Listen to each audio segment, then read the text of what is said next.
ಓಂ ಶಾಂತಿ. ನಾವೆಲ್ಲ ಆತ್ಮರು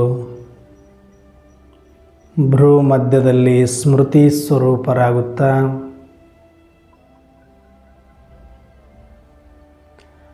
ನಾವೆಲ್ಲ ಆತ್ಮರ ತಂದೆ ಪರಂಪಿತ ಶಿವಬಾಬರವರನ್ನು ಪರಮಧಾಮದಲ್ಲಿ ಸ್ಮರಿಸಿಕೊಂಡು ಪ್ರಜಾಪಿತ ಬ್ರಹ್ಮ ಬಾಬರವರನ್ನು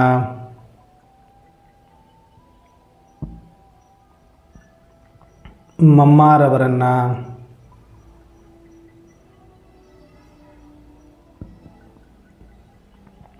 ಎಲ್ಲ ಆದಿರತ್ನರನ್ನು ಸೂಕ್ಷ್ಮ ವತನದಲ್ಲಿ ಸ್ಮೃತಿ ಮಾಡಿಕೊಂಡು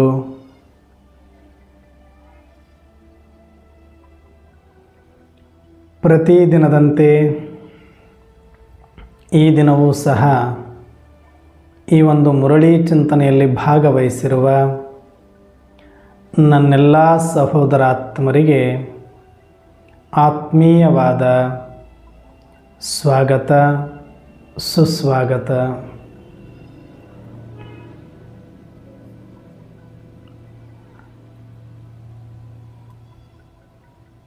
ಪ್ರತಿದಿನದಂತೆ ಬಾಬಾರವರು ಈ ದಿನವೂ ಸಹ ಒಂದು ವರದಾನವನ್ನು ಕೊಟ್ಟಿದ್ದಾರೆ. ಆ ವರದಾನದ ಕುರಿತಾಗಿ ಸಂಕ್ಷಿಪ್ತವಾದ ಚಿಂತನೆಯನ್ನು ನಾವು ಮಾಡೋಣ.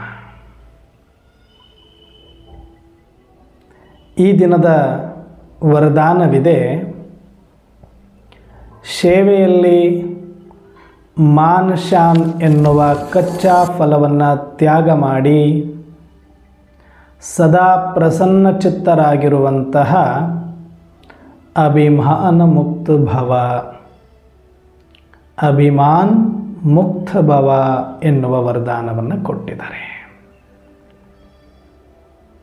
ಅಂದರೆ ಭಾಳ ಅಭಿಮಾನವನ್ನು ಇಟ್ಕೊಳ್ಬೇಡಿ. ಈ ಪ್ರಪಂಚದಲ್ಲಿ ಕಲಿಯುಗದ ಈ ಸಮಯದಲ್ಲಿ ಚಿಕ್ಕ ಮಗುವಿನಿಂದ ಹಿಡಿದು ವಯಸ್ಸಾದು ಈಗೇನೋ ಆಗೇನೋ ಅನ್ನುವಂಥ ವಯೋವೃದ್ಧರವರೆಗೂ ಕೂಡ ಈ ಒಣ ಅಭಿಮಾನ ಅನ್ನುವಂಥದ್ದು ಭಯಂಕರವಾಗಿ ಹೆಚ್ಚಿದೆ. ಇದು ಕಲಿಯುಗದ ಒಂದು ಕುರುಹು. ಇವತ್ತು 3 ವರ್ಷದ ಹುಡುಗರಿಗೂ ಕೂಡ ನೀವು ಮಾತಾಡ್ಸಂಗಿಲ್ಲ, ಒಂದು ಮಾತು ಗದರ್ಸಂಗಿಲ್ಲ, ಅವಮಾನ ಮಾಡಂಗಿಲ್ಲ, ಹುಷಾರ್ ಅಂತಾರೆ, ಮುನಿಸ್ಕೊಳ್ತಾರೆ, ಕೋಪ ಮಾಡ್ಕೊಳ್ತಾರೆ, ತಿರುಗಿ ಬೆದರಿಸ್ತಾರೆ. ಯಾರು ದೊಡ್ಡವರು ಗಿಡ್ಡವರು ಏನು ಡೋಂಟ್ ಕೇರ್, ಟೀಚರ್ ಆದರೂ ಸರಿನೇ. ಅಷ್ಟು ಅಭಿಮಾನ ಅನ್ನೋದು ಇವತ್ತು ತುಟ್ಟ ತುದಿ ಮುಟ್ಟಿಬಿಟ್ಟಿದೆ. ನನಗೆ ಏನು ಯಾರು ಹಿಂಗೆ ಬೆರಳು ಮಾಡಿ ತೋರಿಸಬಾರ್ದು ಅನ್ನಬಾರ್ದು. ನಾನು ಗ್ರೇಟ್, ನಾನು ಸುಪ್ರೀಂ, ನಾನು ಪರ್ಫೆಕ್ಟ್, ನಾನು ಆಲ್ರೈಟ್.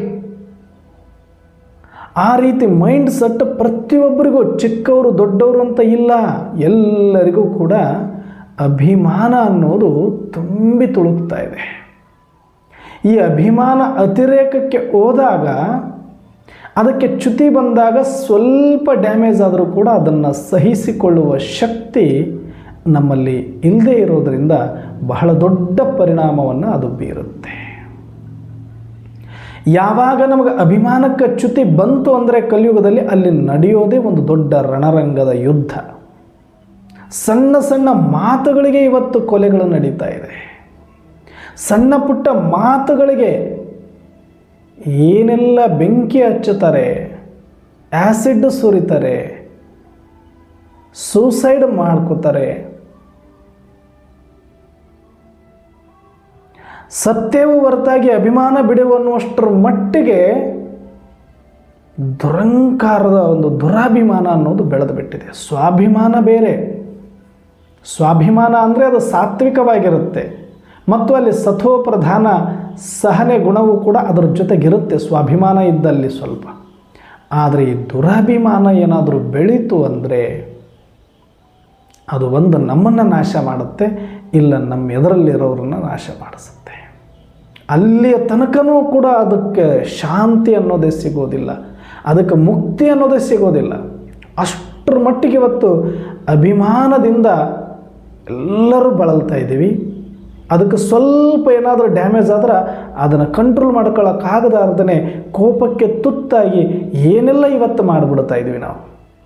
ಒಂದು ಸಣ್ಣ ಒಂದು ಕ್ಷಣದ ಕೋಪ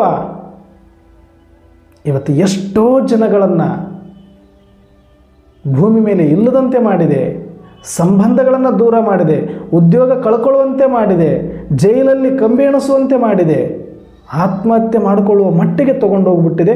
ಒಂದು ಸಣ್ಣ ಇನ್ಸಿಡೆಂಟ್, ಸಣ್ಣ ಒಂದು ಕೋಪ,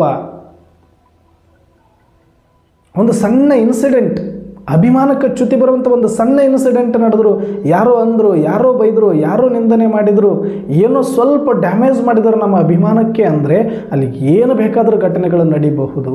ಎಲ್ಲ ಆಲ್ಮೋಸ್ಟ್ 90% ಇವತ್ತು ಕಲಹಗಳು ನಡೀತಾ ಇದೆ, ಕೊಲೆಗಳು ನಡೀತಾ ಇದೆ, ಆತ್ಮಹತ್ಯೆಗಳಾಗ್ತಾ ಇದೆ ಅಂದರೆ ಈ ಅಭಿಮಾನದ ಕಾರಣದಿಂದ ಅಷ್ಟೆ. ಈ ಕಲಿಯುಗದಲ್ಲಿ ಯಾರು ನಿಜವಾದ ವಿಜಯ ಆತ್ಮ, ಜ್ಞಾನಿ ಆತ್ಮ ಅಂದರೆ ಈ ಅಭಿಮಾನ ಮುಕ್ತ ಆಗಿರುವಾತ ಅಂತ ಹೇಳ್ಬೋದು ನಾವು. ಅದಕ್ಕೆ ಇವತ್ತು ಅಂಥ ವರದಾನವನ್ನೇ ಕೊಟ್ಟಿದ್ದಾರೆ ಬಾಬರವರು, ನೀವು ಅಭಿಮಾನ ಮುಕ್ತರಾಗಬೇಕು. ಆದರೆ ಯಾವುದರಲ್ಲಿ? ಸೇವೆಯಲ್ಲಿ. ಈ ಮಾನುಷ್ಯಾನನಕ್ಕಾಗಿ ಮಾಡಲೇಬಾರ್ದು, ತೋರಿಕೆಗಾಗಿ ಮಾಡೋದು, ಡಾಂಬಿಕತೆಗಾಗಿ ಮಾಡೋದು, ನಾವು ಬ್ರಾಹ್ಮಣರು ಅಂತ ತೋರಿಸಿಕೊಳ್ಳೋದಕ್ಕೆ, ನಾವು ಸಾತ್ವಿಕರು ಅಂತ ತೋರಿಸಿಕೊಳ್ಳೋದಕ್ಕೆ, ನಾವು ಸಾಧಕರು ಅಂತ ತೋರಿಸಿಕೊಳ್ಳೋದಕ್ಕೆ, ಏನಾದರೂ ನಾವು ಹೆಸರು ಗಳಿಸಬೇಕು, ಮಾನ ಮರ್ಯಾದೆ ಅಂತ ಅಭಿಮಾನಕ್ಕಾಗಿ ನಾವು ಏನಾದರೂ ಬಡ್ದಾಡಿಕೊಂಡು ಇಲ್ಲಿ ಮಾಡಿದ್ವಿ ಅಂದರೆ ಅದು ಕಚ್ಚಾ ಫಲ್. ಏನೋ ಈ ಕ್ಷಣಕ್ಕೆ 4 ಜನ ಬಂದು ನಿಮ್ಮ ಮುಖಸ್ತುತಿ ಮಾಡಿಬಿಡ್ಬೋದು ಅಷ್ಟೇ. ಆದರೆ ನೀವು ಅದನ್ನೇ ನಿಸ್ವಾರ್ಥವಾಗಿ ಸೇವೆ ಮಾಡಿದ್ದೆ ಆದರೆ 1000 ರೂಪಾಯಿ ಸಿಗುವ ಜಾಗದಲ್ಲಿ ಅಭಿಮಾನಕ್ಕಾಗಿ ಮಾಡಿದಾಗ 2 ರೂಪಾಯಿ 3 ರೂಪಾಯಿಗೆ ನಾವು ತೃಪ್ತಿ ಪಟ್ಕೊಳ್ಬೇಕಾಗಿ ಬರುತ್ತೆ. ಎಲ್ಲಿ 1000 ರೂಪಾಯಿ, ಎಲ್ಲಿ 2-3 ರೂಪಾಯಿ, ಬಿಡಿಗಾಸಿದ ಚಿಲ್ಲರೆ ಕಾಸಿಗಾಗಿ ಅಷ್ಟು ದೊಡ್ಡ ಮೊತ್ತವನ್ನು ಕಳ್ಕೊಳ್ತೀವಿ ನಾವು. ಯಾಕೆ? ಅಭಿಮಾನಯುಕ್ತ ಸೇವೆ, ಅಭಿಮಾನ ಮುಕ್ತ ಸೇವೆ. ಅಭಿಮಾನ ಮುಕ್ತ ಸೇವೆ ಮಾಡಿದ್ರೆ 1000 ರೂಪಾಯಿ ಅದೇ ಕೆಲಸಕ್ಕೆ, ಅಂದಾಜು ಸುಮ್ಮನೆ ಒಂದು ಎಕ್ಸಾಂಪಲ್ ಹೇಳ್ತಾ ಇದ್ದೀನಿ, ಅಭಿಮಾನ ಇಟ್ಟುಕೊಂಡು ಕೆಲಸ ಮಾಡಿದ್ರೆ ಬರೀ 3 ರೂಪಾಯಿ ಅಷ್ಟೆ, 2-3 ರೂಪಾಯಿ ಅಷ್ಟೆ. ಏನನ್ನೋರು ಇಷ್ಟು ತೀರಾ ಕಡಿಮೆ? ಹೌದು, 100% ಕಡಿಮೆ. ಏನೋ ಆ ಥರ ಅಭಿಮಾನ ಇಟ್ಟುಕೊಂಡು ಮಾಡೋದಕ್ಕಿಂತ ಮಾಡದೇ ಇರೋದು ಮೇಲು. ಆದರೆ ಮಾಡಿದನಲ್ಲ ಅದಕ್ಕೋಸ್ಕರ ಏನೋ ಒಂದಷ್ಟು ಕೊಡಬೇಕು ಅಂತ ಚಿಲ್ಲರೆ ಕಾಸು 2-3 ರೂಪಾಯಿ ಆಗ್ತಾರಷ್ಟೆ. ಅದು ಡಿಸ್ಸರ್ವಿಸ್ ಆಗಿಬಿಡುತ್ತೆ. ಹೆಚ್ಚು ಕಡಿಮೆ ಆದರೆ ಅದು 2-3 ರೂಪಾಯಿ ಕೊಡೋದಲ್ಲ, ಉಲ್ಟಾ ನಮ್ಮ ಹತ್ರ ಸಂಪಾದನೆ ಇರುವಂಥ 200-300 ರೂಪಾಯಿ ಕಿತ್ಕೊಂಡೇ ಹೋಗ್ಬಿಡುತ್ತೆ ಒಂದೊಂದ್ಸಲಿ. ಯಾಕಂದ್ರೆ ಅದು ಡಿಸ್ಸರ್ವಿಸ್ ಆಗಿಬಿಟ್ರೆ.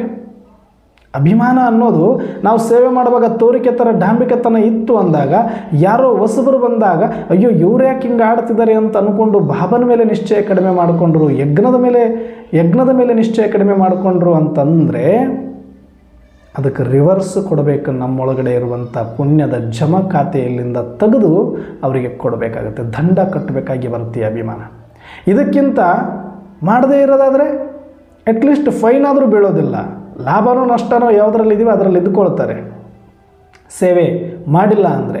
ಆದರೆ ಅಭಿಮಾನ ಇಟ್ಟುಕೊಂಡು ಮಾಡಿದ್ರೆ ರಿವರ್ಸ್ ಹೊಡಿಬಾರದು, ಹೊಡಿತು ಅಂದರೆ ಎಲ್ಲಿಗೆ ಬೇಕಾದ್ರೂ ತೊಗೊಂಡೋಗುತ್ತೆ.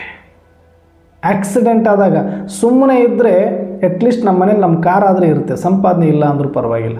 ರೋಡಿಗೆ ತೊಗೊಂಡೋಗಿ ಸುಮ್ಮನೆ ಯಾವುದೋ ಟೆನ್ಷನಲ್ಲಿ ಯಾರಿಗೋ ಗುದ್ದುಬಿಟ್ರಿ ಅಂತಂದರೆ ಲಕ್ಷಾಂತರ ರೂಪಾಯಿ ಫೈನ್ ಕಟ್ಟಬೇಕಾಗಿ ಬರಬಹುದು. ಹೇಗೋ ಹಾಗೆ ಸೇವೆಯಲ್ಲಿ ನಾವು ಅಭಿಮಾನ ಮುಕ್ತರಾಗಿಲ್ಲದೆ ನಾವು ಅಭಿಮಾನ ಇಟ್ಟುಕೊಂಡು ಸೇವೆ ಮಾಡೋಕ್ಕೆ ಹೋದರೆ ಡಿಸ್ಸರ್ವಿಸ್ ಆಯಿತು. ಒಂದು ಆತ್ಮಕ್ಕೆ ಏನಾದರೂ ನಿಮ್ಮಿಂದ ಬೇಜಾರಾಯಿತು ಅಂದರೆ ರಿವರ್ಸ್ ಕೊಡಬೇಕಾಗತ್ತೆ ನಿಮ್ಮ ಪುಣ್ಯದ ಖಾತೆಯಿಂದ. ಅದಕ್ಕೆ ಬಿ ಕೇರ್ಫುಲ್. ಅಂದರೆ ಬಿ ಕೇರ್ಫುಲ್ ಆಗಿರಬೇಕು.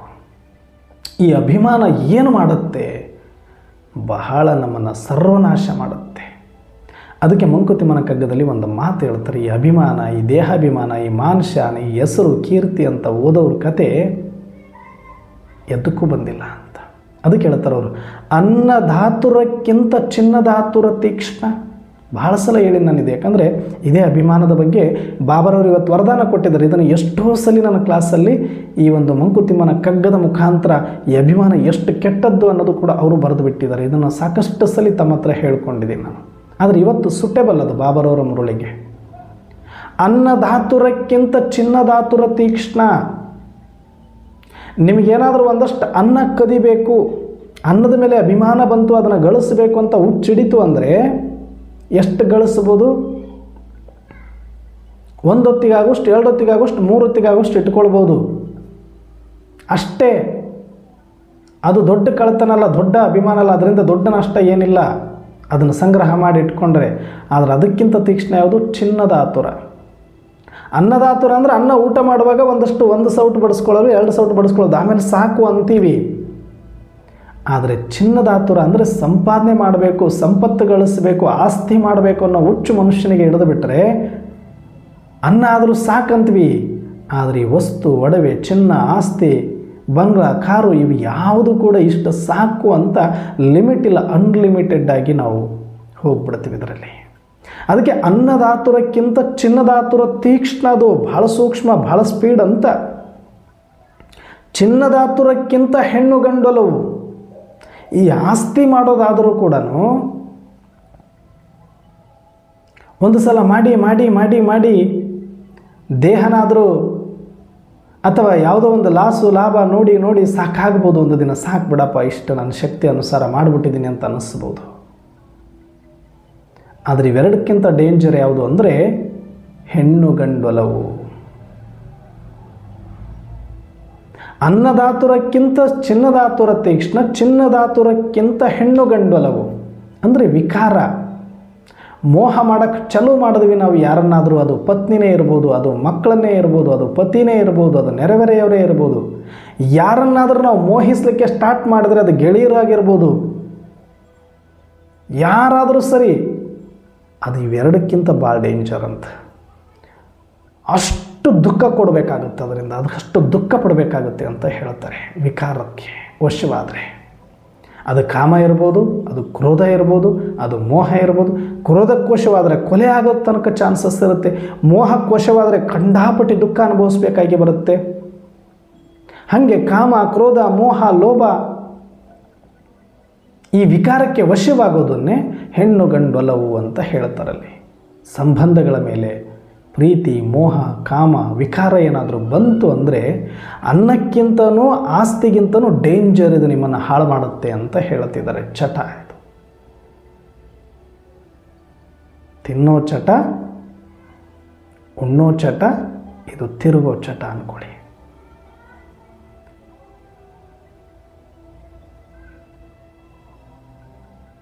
ಅನ್ನ, ಆಸ್ತಿ, ಸಂಬಂಧ. ಆದರೆ ಅನ್ನದಾತುರ, ಚಿನ್ನದಾತುರ, ಹೆಣ್ಣು ಗಂಡೊಲವು ಇವೆಲ್ಲಕ್ಕಿಂತ ತೀಕ್ಷ್ಣವಾದದ್ದು ಇನ್ನೊಂದು ಅಂತ ಹೇಳ್ತಾರೆ ಅವರು. ಎಲ್ಲಕ್ಕೂ ತೀಕ್ಷ್ಣತಮ ಯಾವುದು? ಅನ್ನದಾತುರಕ್ಕಿಂತ ಚಿನ್ನದಾತುರ ತೀಕ್ಷ್ಣ, ಚಿನ್ನದಾತುರಕ್ಕಿಂತ ಹೆಣ್ಣು ಗಂಡೊಲವು ಮನ್ನಣೆಯ ದಾಹವು. ಮನ್ನಣೆಯ ದಾಹ ಅಂತ ಕರೆದ್ರು ಇಲ್ಲಿ. ಮನ್ನಣೆ ಅಂತಂದರೆ ನನ್ನನ್ನು ಹೊಗಳಬೇಕು, ನನ್ನ ಹೆಸರು ಬರಬೇಕು, ನಾನು ಎಲ್ರಿಗೂ ತೋರಿಸ್ಕೊಳ್ಬೇಕು, ನಾನು ದೊಡ್ಡವಂತರ ಕಾಣಿಸ್ಕೊಳ್ಬೇಕು, ನನಗೆ ಭಾರಿ ಜ್ಞಾನಿ ಅಂತ ಅನ್ನಿಸ್ಕೋಬೇಕು, ಸೇವಾಧಾರಿ ಅಂತ ಅನ್ನಿಸ್ಕೋಬೇಕು ಅನ್ನುವಂಥ ಹೆಸರು, ಕೀರ್ತಿ, ಅಭಿಮಾನ, ಈ ಮನ್ನಣೆ, ಮಾನ ಮನ್ನಣೆಗಳಿಗಾಗಿ ದಾಹ ಏನಾದರೂ ಬಂತು. ನೀರಡಿಕೆ ಆದರೆ ಒಂದು ಗ್ಲಾಸ್ ಕುಡಿಯಲು ಒಂದು ತಂಬಿ ಕುಡಿದ್ರೆ ಸಾಕು ಅಂತೀವಿ. ಊಟ 1 ಸ್ಪೂನ್ ಬಡಿಸಲು 2 ಚಮಚ ಬಡಿಸಿದ್ರೆ ಸಾಕು ಅಂತೀವಿ. ಆಸ್ತಿ 1 ಮನೆ ಕಟ್ಟಲು 2 ಮನೆ ಕಟ್ಟಿದ್ರೆ ಸಾಕು ಅಂತ ಅನ್ನಬಹುದು. ವಿಕಾರಗಳು ಒಂದಷ್ಟು ಶಕ್ತಿ ಇರೋವರೆಗೂ ಮಾಡ್ಬೋದು, ವಯಸ್ಸಿರೋವರೆಗೂ ಹೋಗ್ಬೋದು, ಆಮೇಲೆ ಪೆಟ್ಟು ಬಿದ್ದ ಮೇಲೆ, ರೋಗ ಬಂದ ಮೇಲೆ ಸಾಕು ಅನ್ನಿಸ್ಬೋದು. ಆದರೆ ಕೀರ್ತಿಯ ದಾಹ, ಹೆಸರು ಮಾಡುವ ದಾಹ, ತೋರಿಸಿಕೊಳ್ಳುವ ದಾಹ, ಧಾಂಬಿಕತನೆಯ ದಾಹ ಏನಿದೆಯಲ್ಲ, ಎಲ್ಲಕ್ಕೂ ತೀಕ್ಷ್ಣತಮ. ತಿನ್ನುವುದು ಆತ್ಮವನೇ. ಅವಾದರೂ ಶರೀರಗಳನ್ನು ನುಂಗ್ತಿದ್ವು, ಸಂಬಂಧಗಳನ್ನು ನುಂಗ್ತಿದ್ವು, ಆದರೆ ಇದು ಆತ್ಮಕ್ಕೆ ಕೈ ಹಾಕುತ್ತಂತೆ. ಮನ್ನಣೆಯ ದಾಹ. ಮನ್ನಣೆಯ ದಾಹವು ತಿನ್ನುವುದಾತ್ಮವನೇ ಮಂಕುತಿಮ್ಮ. ಆತ್ಮವನ್ನೇ ಸರ್ವನಾಶ ಮಾಡುವಷ್ಟು ತಾಕತ್ತು ಈ ಮನ್ನಣೆ, ಈ ಹೆಸರು ಕೀರ್ತಿಯಿಂದ ಬಿದ್ದವರಿಗೂ ಸರ್ವನಾಶ ಆಗಲಿಕ್ಕೆ ಎಲ್ಲ ಲಕ್ಷಣಗಳು. ಹೆಸರು ಹೆಸರು ಹೆಸರು ಹೆಸರು ತೋರಿಸ್ಕೋಬೇಕು ಅನ್ನುವ ದಾಹ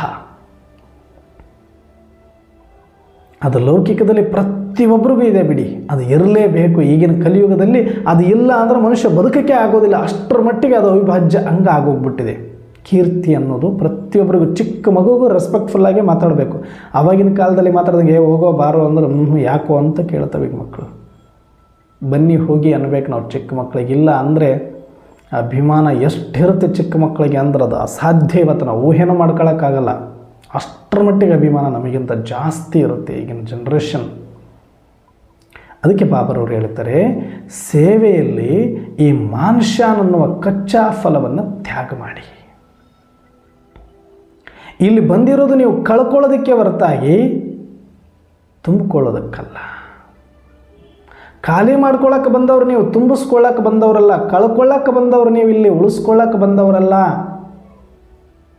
ಧನ, ಹೆಸರು, ಕೀರ್ತಿ ಎಲ್ಲವನ್ನ ಭಗವಂತನಿಗೆ ಅರ್ಪಿಸಿ ಖಾಲಿ ಮಾಡ್ಕೋಬೇಕಿಲ್ಲಿ. ಜೀರೋ ಆಗಬೇಕು ನೀನು. ನಾನು ಯಾರು ಅಂದ್ರೆ ನಾನು ಆತ್ಮ ಅಷ್ಟೇ, ಏನೂ ಇಲ್ಲ, ಶೂನ್ಯ.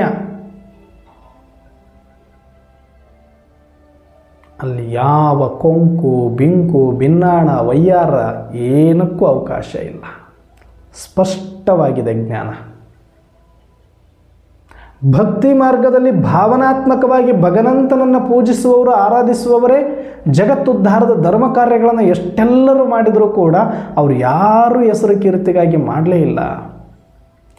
ಹೆಸರು ಕೀರ್ತಿಗಾಗಿ ಮಾಡಿದವರು ಯಾರನ್ನೂ ಕೂಡ ಜಗತ್ತು ನೆನಪಿಟ್ಟುಕೊಂಡಿಲ್ಲ.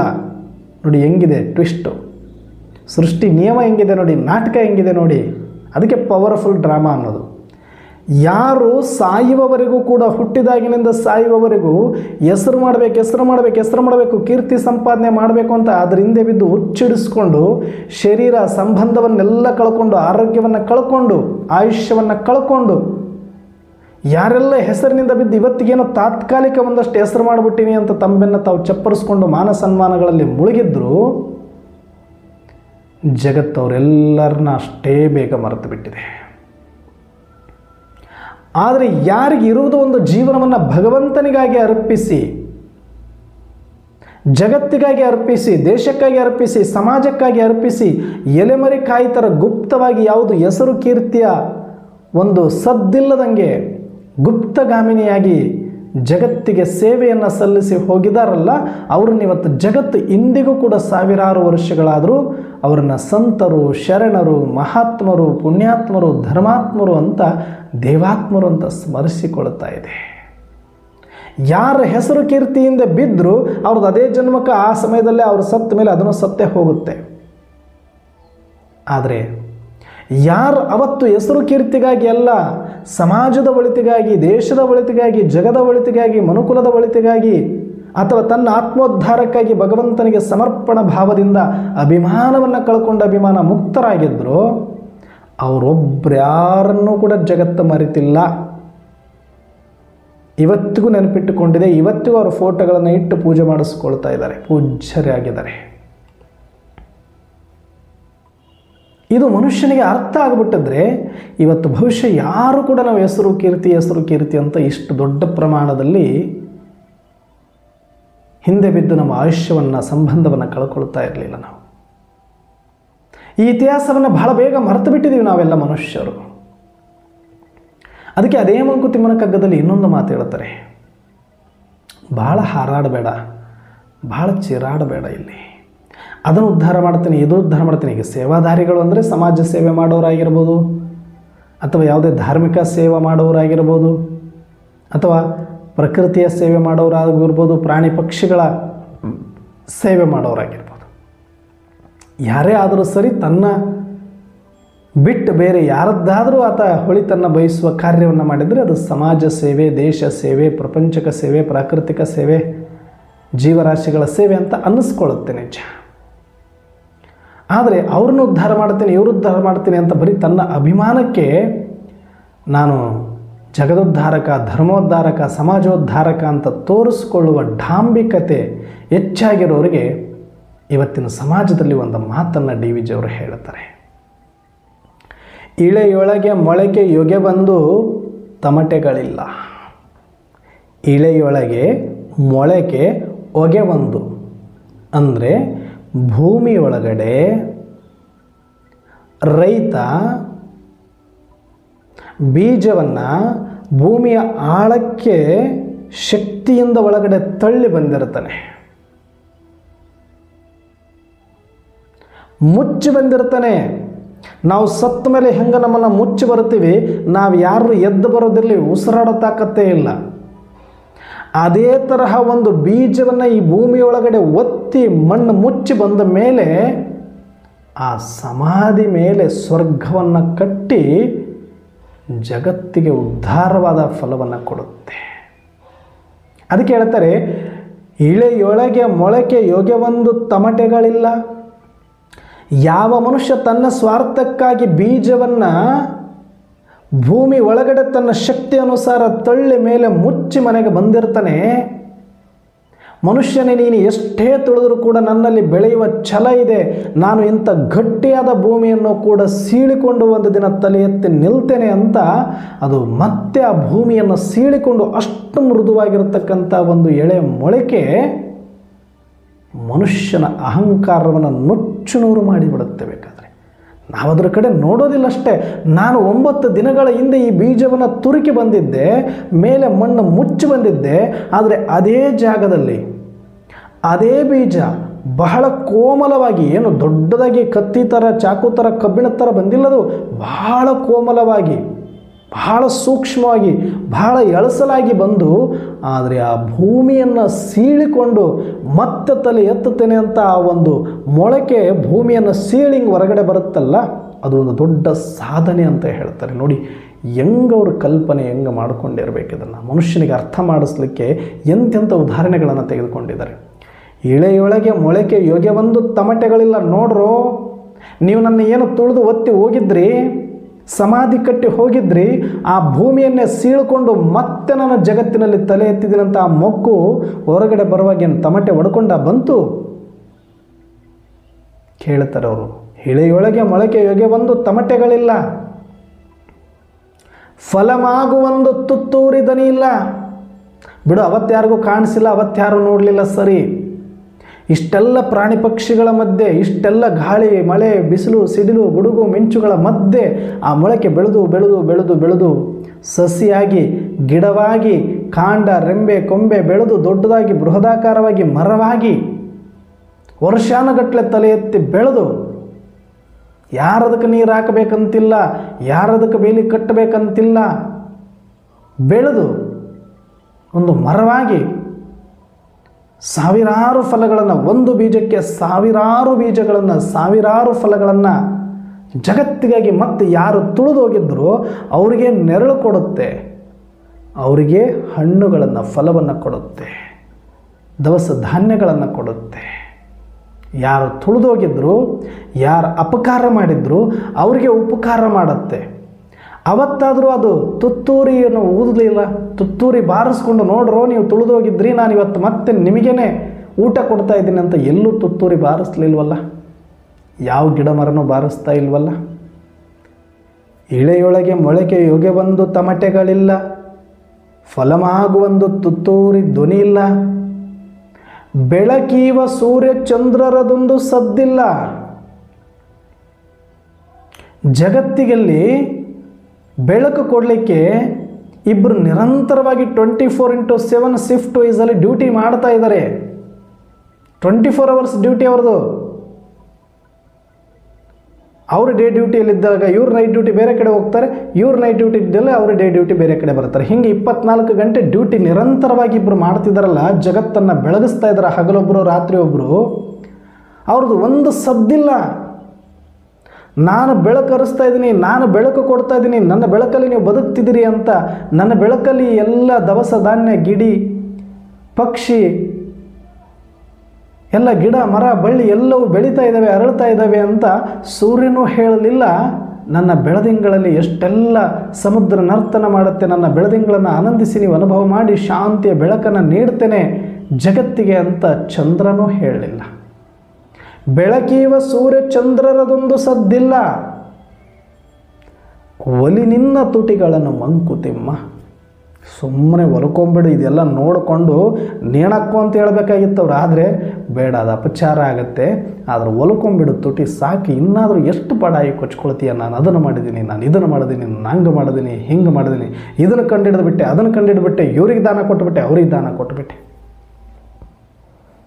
ಏನಿದೆ ಬೋಕಿ ನಿನ್ನ ಹತ್ರ ಕೊಡಲಿಕ್ಕೆ? ಏನು ತಂದಿದೀಯ ನೀನು?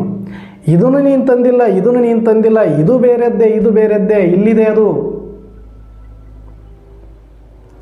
ಇನ್ನೊಬ್ಬರು ಕೊಟ್ಟ ಭಿಕ್ಷೆಯಲ್ಲಿ ನೀನು ಬದುಕಿ ನಾನು ಹಂಗೆ ಮಾಡಿದ್ದೀನಿ, ನಾನು ಹಿಂಗೆ ಮಾಡಿದ್ದೀನಿ ಅಂತ ಅಭಿಮಾನ ಪಡ್ತೀಯಲ್ಲೋ ಮನುಷ್ಯನೇ. ಸೂರ್ಯಚಂದ್ರರದ್ದೇ ಸದ್ದಿಲ್ಲ, ನೀನು ಯಾಕೆ ಮೈಕ್ ಹಿಡ್ಕೊಂಡು ನಾನು ನಾನು ನಾನು ನಾನು ಅಂತ ಎಗರಾಡ್ತೀಯ, ಚೀರಾಡ್ತೀಯ, ಹಾರಾಡ್ತೀಯ? ಒಲಿ ನಿನ್ನ ತುಟಿಗಳನ್ನು ಮಂಕುತಿಮ್ಮ ಅಂತ ಹೇಳ್ತಾರೆ. ಶಾಂತವಾಗಿದ್ದು ಬಿಡು. ಪ್ರಕೃತಿಯ ಮುಂದೆ ಎಕ್ಕಶ್ಚಿತ್ತ ನಿನ್ನ ಪಾತ್ರ. ಇಡೀ ಸೃಷ್ಟಿಗೆ ಪರಮಾತ್ಮ ಒಬ್ಬ ಹೆಂಗ, ಹಾಗೆ ಒಬ್ಬನೇ ಚಂದ್ರ, ಒಬ್ಬನೇ ಸೂರ್ಯ ಅಂತ ನೂರಾರು ಗ್ರಹಗಳಿರ್ಬೋದು. ಆದರೆ ಸೂರ್ಯಚಂದ್ರ ಇಬ್ಬರೇ ಅವರು. ಇಡೀ ಜಗತ್ತನ್ನು ಬೆಳಗಿಸ್ಲಿಕ್ಕೆ ಸಾಕು ಅವರಿಬ್ಬರು. ಅಂಥ ಶ್ರೇಷ್ಠ ಪಾತ್ರ ಮಾಡುವಂಥವರೇ ಒಂದಷ್ಟು ಕೂಡ ಎಲ್ಲಿ ಅಭಿಮಾನ ಪಟ್ಕೊಳ್ತಾ ಇಲ್ಲ. ಅವರೇ ಸೈಲೆಂಟಾಗಿ ಸೇವೆ ಮಾಡ್ಕೊಂಡು ಹೋಗ್ತಿದ್ದಾರೆ. ನಿಂದೇನು ಹಾರಾಟ ಚೀರಾಟ? ಎಷ್ಟಾಯಿತು ನಿನ್ನ ಉದ್ಧಾರ? ಜಗವನ್ನು ಉದ್ಧಾರ ಮಾಡುವೆ ಎನ್ನುವ ಸಕನೆ ನಿನ್ನುದ್ಧಾರ ಎಷ್ಟಾಯಿತು ಅಂತ ಇನ್ನೊಂದು ಕಗ್ಗದಲ್ಲಿ ಕೇಳ್ತಾರೆ ಅವರು. ಯಾರನ್ನು ನೀನೇನು ಉದ್ಧಾರ ಮಾಡೋದಿದೆ? ನಿನ್ನ ಉದ್ಧಾರ ನೀನು ಮಾಡಿಕೊಂಡ್ರೆ ಸಾಕಾಗಿದೆ. ನಿನಗೋಸ್ಕರ ಇವರೆಲ್ಲ ಪಂಚತತ್ವಗಳು ಕೆಲಸ ಮಾಡ್ತಾ ಇದೆ, ಸೂರ್ಯ ಚಂದ್ರರು ಕೆಲಸ ಮಾಡ್ತಾ ಇದ್ದಾರೆ, ಪ್ರಾಣಿ ಪಕ್ಷಿಗಳು ಕೆಲಸ ಮಾಡ್ತಾ ಇದ್ದಾವೆ, ಗಿಡ ಮರಗಳು ಕೆಲಸ ಮಾಡ್ತಾ ಇದ್ದಾವೆ. ಇಷ್ಟೆಲ್ಲ ಕೆಲಸ ಮಾಡಿ ನಿನ್ನನ್ನು ಜೀವಂತವಾಗಿಟ್ಟಿದ್ದಾವೆ. ಆದರೆ ನೀನೇನೋ ಮತ್ತೆ ಅವಕ್ಕೊಂದಷ್ಟು ನಾಲ್ಕು ಕಾಳು ಹಾಕಿಬಿಟ್ಟು ನಾನೇನೋ ಭಾರಿ ಅಂತ ಹೆಸರು ಮಾಡೋಕ್ಕೆ ಹೋಗ್ತೀಯಲ್ಲೋ. ಇದು ಎಂಥ ನಿನ್ನ ಅಭಿಮಾನ ಇರಬಹುದು, ದುರಭಿಮಾನ ಇರ್ಬೋದು, ದುರಾಲೋಚನೆ ಇರ್ಬೋದು, ನಗೆಪಾಟ್ಲು ಇರ್ಬೋದು ಅಂತ ಕೇಳ್ತಾರವರು. ಅದನ್ನೇ ಇವತ್ತು ಬಾಬರವರು ಹೇಳ್ತಾ ಇದ್ದಾರೆ. ಸೇವೆಯಲ್ಲಿ ನಾಮ್ ಶ್ಯಾಮ್ ಅನ್ನುವ ಕಚ್ಚಾ ಫಲವನ್ನು ತ್ಯಾಗ ಮಾಡಿ. ಅದು ಬಾಬರವ್ರ ಮಕ್ಕಳಾದ ಮೇಲೆ ಅಂತೂ ನಾವು ಇಂದಿನ ಕಾಲದಲ್ಲಿ ಹೇಳ್ತಿದ್ರು, ನಮಗೂ ಕೂಡ ಬಹಳ ಜನ ಮದುವೆ ಆಗಬೇಕಪ್ಪ. ಯಾಕೆ ಮದುವೆ ಆದಮೇಲೆ ಮತ್ತೆ ಮಕ್ಕಳಾಗಬೇಕಪ್ಪ, ಮಕ್ಕಳಾಗಿಲ್ಲ ಅಂದ್ರೆ ಬಹಳ ಚಿಂತೆ ಮಾಡ್ತಾರ ಅಂತ. ಇದೆಲ್ಲ ಒಂದು ಸಲ ವಿಚಿತ್ರ ಸೃಷ್ಟಿಯಲ್ಲಿ ನಡೆಯುತ್ತೆ. ಮದುವೆ ಮದುವೆ ಮದುವೆ ಅಂತ ಏನೋ ಮಾಡಿಬಿಡ್ತಾರೆ, ಮದುವೆ ಮಾಡಿಕೊಂಡು ಬಿಡ್ತಾರೆ. ಕೆಲವರಿಗೆ ಡ್ರಾಮಾ ಅನುಸಾರ ಮಕ್ಕಳಾಗೋದಿಲ್ಲ. 1 ವರ್ಷ, 2 ವರ್ಷ, 3 ವರ್ಷ, 5 ವರ್ಷ. ಅವರ ಪರಿಸ್ಥಿತಿ ಯಾರಿಗೂ ಬೇಡ.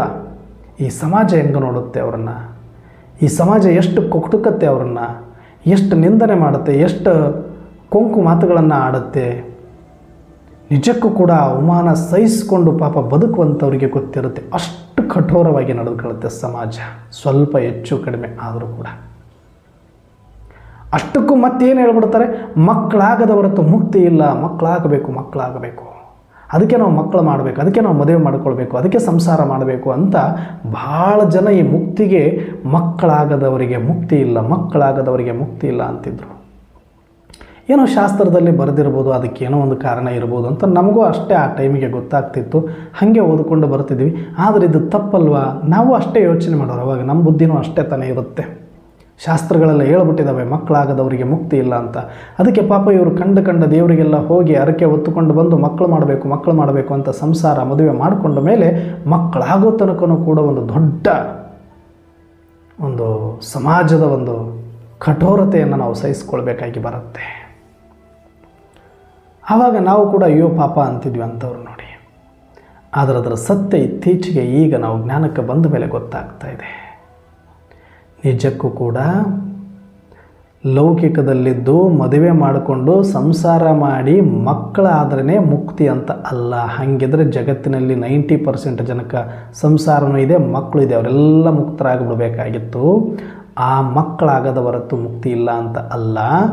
ಯಾವಾಗ ಸೃಷ್ಟಿಯಲ್ಲಿ ಸ್ವಯಂ ಪರಂಪಿತ ಶಿವಪರಮಾತ್ಮ ಅವತರಣೆಯಾಗಿ ನಮ್ಮ ಶೂದ್ರತ್ವವನ್ನು ಬಿಡಿಸಿ ಬ್ರಹ್ಮಜ್ಞಾನವನ್ನು ಕೊಟ್ಟು ನಮ್ಮನ್ನು ತನ್ನ ಮಕ್ಕಳನ್ನಾಗಿ ಸ್ವೀಕಾರ ಮಾಡ್ತಾರೆ.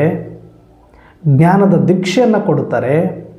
ನಾನು ಆತ್ಮ, ನನ್ನ ತಂದೆ ಪರಮಾತ್ಮ ಅಂತ ಒಪ್ಪಿಕೊಂಡು ಆ ಪರಮಾತ್ಮನಿಗೆ ಭಕ್ತಿಯಿಂದ ಭಗವಂತ ಮತ್ತು ಭಕ್ತನ ಸಂಬಂಧವನ್ನು ಕಟ್ ಮಾಡಿಕೊಂಡು ತಂದೆ ಮಗನ ಸಂಬಂಧದಲ್ಲಿ ಬಂದು ನಾನು ಮಗನಾಗಿ ಮಕ್ಕಳಾಗ್ತೀವಲ್ಲ ನಾವು ಬಾಬರವರಿಗೆ, ಇದಾಗದ ಹೊರತು ಮುಕ್ತಿ ಇಲ್ಲ ಅಂತ ಹೇಳಿರೋದು. ಯಾವಾಗ ಸೃಷ್ಟಿಯಲ್ಲಿ ಪರಮಾತ್ಮ ಅವತರಣೆಯಾಗಿ ನಾವೆಲ್ಲ ಮಕ್ಕಳನ್ನು ದತ್ತು ತೆಗೆದುಕೊಂಡು ಜ್ಞಾನ ದೀಕ್ಷೆಯನ್ನು ಕೊಡುತ್ತಾರೆ ಪಾತ್ರವನ್ನು, ಇಲ್ಲಿ ಯಾರ ಸಂಗಮ ಯುಗದಲ್ಲಿ ಪರಮಾತ್ಮನಿಗೆ ಮಕ್ಕಳಾಗೋದಿಲ್ವೋ ಅವರಿಗೆ ಮುಕ್ತಿ ಇಲ್ಲ ಅಂತದ್ದು ಇರೋದು. ಅದಕ್ಕೆ ನಾವು ಬಾಬರವ್ರ ಮಕ್ಕಳಾಗಿ 8 ವರ್ಷ ಆಯ್ತು ರೀ, ಬಾಬರವ್ರ ಮಕ್ಕಳಾಗಿ 10 ವರ್ಷ ಆಯ್ತು ರೀ ಅಂತ ಹೇಳ್ತೀವಿ ನಾವು. ವಯಸ್ಸು ನಮಗೆ 30 ಇರ್ಬೋದು, 40 ಇರ್ಬೋದು, 60 ಇರ್ಬೋದು, ಆದರೆ ಬಾಬರವ್ರ ಮಕ್ಕಳಾಗಿ ಎಷ್ಟು ವರ್ಷ ಆಯಿತು ಅಂತಲೇ ಕೇಳ್ತಾರೆ ನಮಗೆ ಜ್ಞಾನದಲ್ಲಿ ಬಂದು. ಕೆಲವರು 2 ವರ್ಷ, 6 ತಿಂಗಳು, 1 ತಿಂಗಳು ಅಂದರೆ 1 ತಿಂಗಳು ಆಯ್ತು ರೀ ಮಕ್ಕಳಾಗಿ ನಾವು ಅಂತೀವಿ. ಯಾರಿಗೆ? ಡೈರೆಕ್ಟ್ ಸ್ವಯಂ ಪರಮಾತ್ಮನಿಗೆ, ಶಿವಪರಮಾತ್ಮನಿಗೆ ಯಾವಾಗ ಧರೆಯಲ್ಲಿ ಬಂದರೂ ಆವಾಗ ನಾವು ಜ್ಞಾನದಿಂದ ಅವರಿಗೆ ಮಕ್ಕಳಾಗಿದ್ದೇವೆ, ಸ್ಮೃತಿಯಿಂದ ಅವರಿಗೆ ಮಕ್ಕಳಾಗಿದ್ದೇವೆ, ಮುಖವಂಶಾವಳಿ ಮಕ್ಕಳಾಗಿದ್ದೇವೆ ನಾವು. ಈ ಮಕ್ಕಳಾಗದ ಹೊರತು ಮುಕ್ತಿ ಇಲ್ಲ ಅಂತ ಹೇಳಿರೋದು ಹೊರತಾಗಿ ಆ ಸಂಸಾರದಲ್ಲಿ ಮಕ್ಕಳಿರೋದವರಿಗೆ ಮುಕ್ತಿ ಅಂತ ಅಲ್ಲ. ಅದಕ್ಕೆ ಈಗ ನಾವು ಮಕ್ಕಳಾಗಿದ್ದೀವಿ ಬಾಬಾರವರಿಗೆ.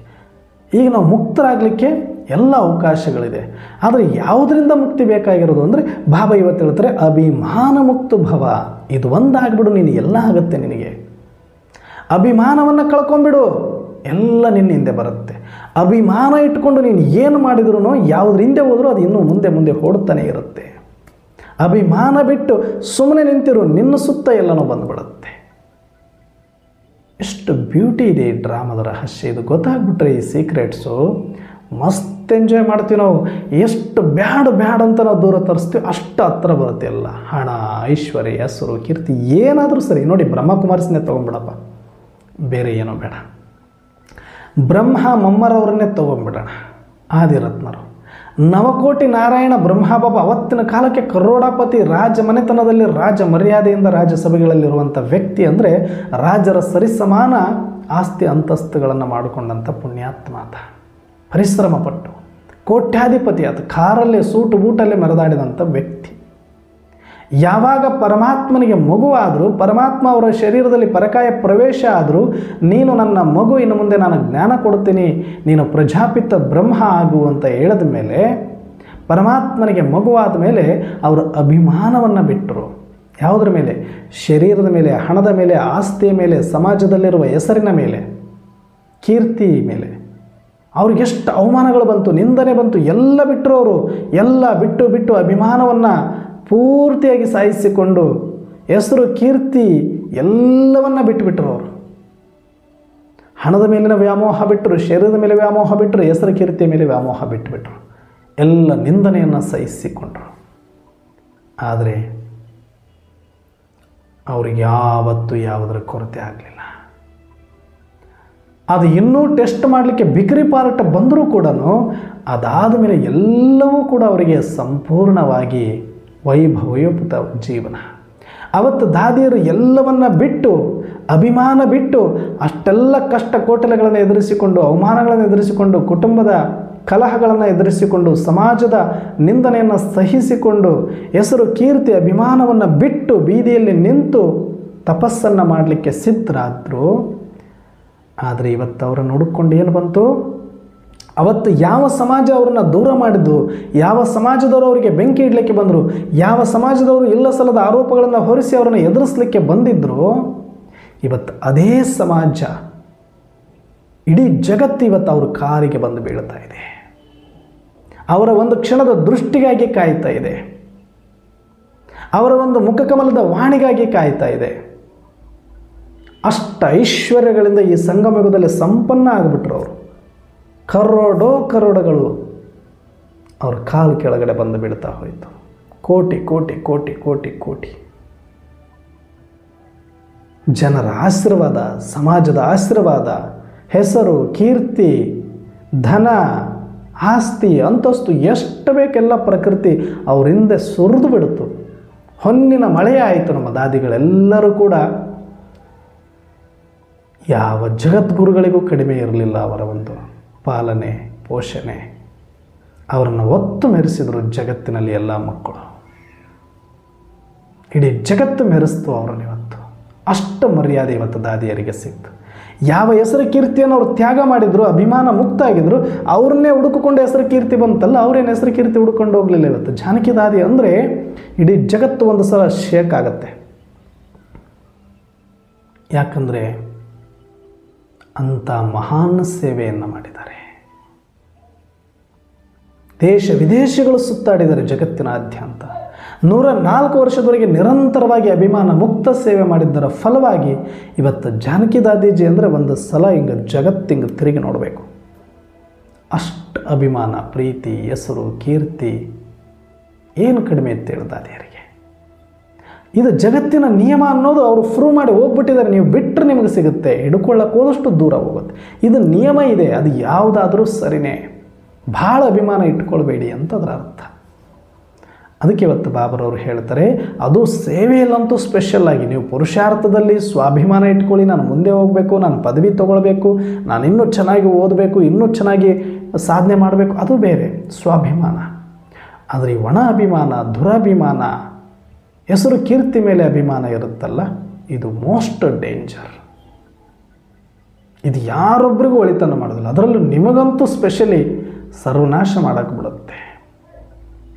ಇದು ಇದ್ದರೆ ನೀವು ಪ್ರಸನ್ನವಾಗಿರೋಕ್ಕಾಗೋದೇ ಇಲ್ಲ. ಹೆಸರು ಕೀರ್ತಿಯಲ್ಲಿ ಇನ್ನೂ ಮಾಡಬೇಕು, ಎಲ್ಲದು ಕೆಟ್ಟುಬಿಡುತ್ತೋ ಅನ್ನೋ ಭಯ, ಅದನ್ನು ಉಳಿಸ್ಕೊಳ್ಬೇಕು ಅನ್ನುವಂಥ ಚಿಂತೆ ಅದರ ಮಧ್ಯೆ ಓಡ್ತಾ ಇರಬೇಕು. ಮತ್ತೆ ಕಾಂಪಿಟೇಟಿವ್ ಆಗಿ ನಿಶ್ಚಿಂತತೆ ಅನ್ನೋದೇ ನಿಮಗೆ ಸಿಗೋದಿಲ್ಲ, ಪ್ರಸನ್ನತೆ ಅನ್ನೋದೇ ನಿಮ್ಮ ಮುಖದಲ್ಲಿ ಕಾಣಿಸೋದಿಲ್ಲ.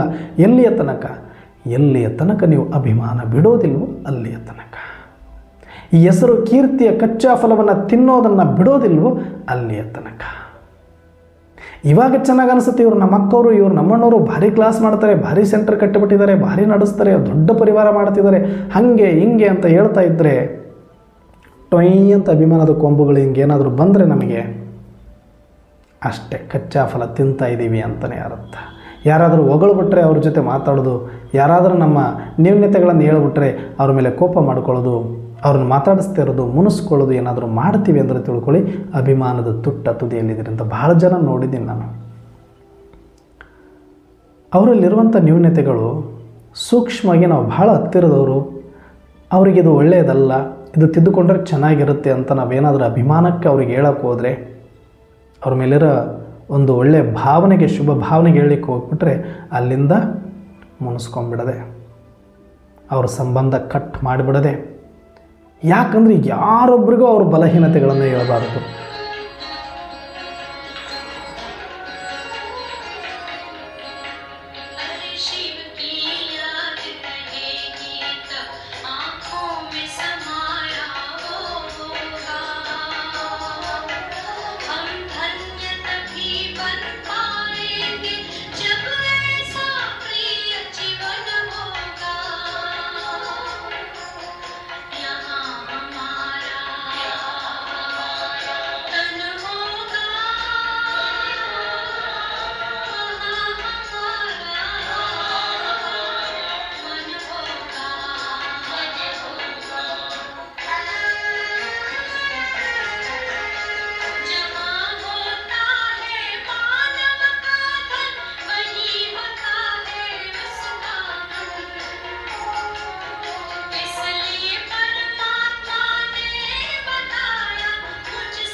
ಶಾಂತಿ.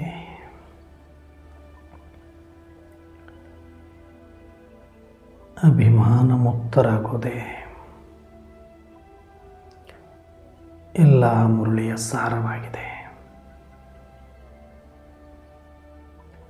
ಅಭಿಮಾನ ಮುಕ್ತರಾಗುವುದೇ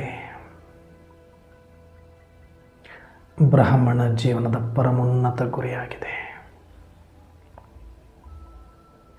ಅಭಿಮಾನ ಮುಕ್ತರಾಗುವುದೇ ಬಹಳ ದೊಡ್ಡ ಪುರುಷಾರ್ಥವಾಗಿದೆ.